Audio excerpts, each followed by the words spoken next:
Our next topic is the standard form of a quadratic equation. So, what is the standard form? It is in the form of ax squared plus bx plus c is equal to 0, where a and b and c are real numbers, and a must not be equal to 0, because if a is equal to 0, if 0 to be multiplied by any variable, the answer is 0. So we will not gain an exponent 2. Okay? So, now, let's have an example. So, number 1, 2x squared minus x minus 1 is equal to 0. Okay. So, let us identify our a, b, and c. But first, let us determine if it is in standard form. Okay. Now, in standard form, it is equated always to 0. Okay?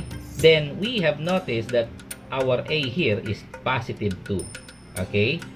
Now, our b, since we don't have a number here, it's automatic negative 1. And our c here is negative 1. So, we can write a is equal to 2, b is equal to negative 1, c is equal to negative 1. Okay? In short, ang a natin, okay, yung number na kasama ni x squared, which is positive 2. If wala siyang number, if I will remove this, okay, so, the number is 1, automatic 1. So, I'll be putting back again 2. Now, what is our b? Since our b is the number, tatandaan nyo number na kasama ni x, yung variable ni x. Since wala siyang kasama and the sign is negative, so that is automatic negative 1. Okay? And our c here is the constant here. Okay? Our constant in this equation is negative 1. So, we have our a, 2, b, negative 1, and c, negative 1. Now, another example. So, we have 3x squared plus 5x is equal to negative 5.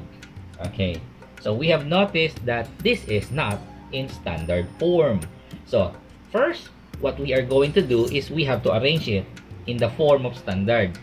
Okay, so we are going to transpose negative 5. When we say transpose, okay, ililipat lang natin si negative 5 on the left side. Kasi dapat this must be equal to 0. So, we have 3x squared plus 5x. Now, transposing negative 5, if ever you're going to transpose, the sign will be changed. Since that is negative, if transpose, that will become positive 5 is equal to, since there is no number on the right side, that means it is equal to 0. So, our a, okay, is 3. Our b is equal to 5. And our c is also equal to 5. Okay. Now, number 3, we have x squared is equal to negative 6. Okay. Is this in quadratic equation? Yes, it is. Because we have here the variable x, the exponent is 2. It is in the second degree. Okay. Now, let us equate this to 0. Okay. So, we have x squared. Let us transpose negative 6, that is positive 6, is equal to no more number. Right side. The left side, that is equal to 0. Okay. Now, our a is the coefficient of x squared. There's no number, it's automatic 1. Okay? Now, b is the coefficient of x. Look at this. Okay? The coefficient of x. Since we don't have the x here, meaning the value of b is equal to 0. Okay? Kaya hindi na siya naisulat kasi the value is 0. Okay? So, remember, if b is equal to 0, 0 times x, the answer is 0. So, it should not be written anymore. Okay, now, the value of c, this is our constant, positive 6. Okay, did you get me? Very simple.